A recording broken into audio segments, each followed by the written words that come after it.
तो वहीं लोकसभा चुनावों के करीब आते ही बंगाल में वोटर को धमकाने का सिलसिला भी शुरू हो चुका है।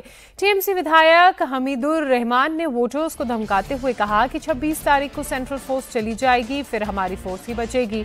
उसके बाद क्या होगा? उत्तरी दिनाजपुर के चोपड़ा विधानसभा से टीएमसी विधायक हमीदुर रहमान ने एक जनसभा के दौरान बीजेपी, कांग्रेस और लेफ्ट समर्थकों को धमकाते हुए ये बातें कही। टीएमसी विधायक की 26 के बाद देख लेने की धमकी को लेकर बीजेपी नेता शुभेंदु अधिकारी ने चुनाव आयोग से शिकायत की है। আমি তাদের অনুরোধ করছি যে সেন্ট্রাল গভর্নমেন্টের ফোর্স 26 তারিখ পর্যন্ত থাকবে, তারপরে আমাদের এই ফোর্সের সঙ্গে থাকতে হবে। আমরা সত্যি কথা বলছি, বিজেপি যদি কোনো কাজ করে থাকে দেখান, আমরা সব বিজেপিতে যাব। কংগ্রেস যদি কোনো উন্নয়নের কাজ করে দেখাইছে দেখান, আমরা সহ যাব। সিপিএম যদি করে দেখাইছে আমরা যাব সিপিএম।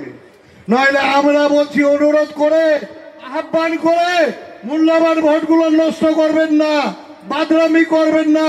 26 তারিখে সেন্ট্রাল বাহিনী চলে যাবে, তারপরে আমাদের এই সেন্ট্রাল বাহিনীরা থাকবে।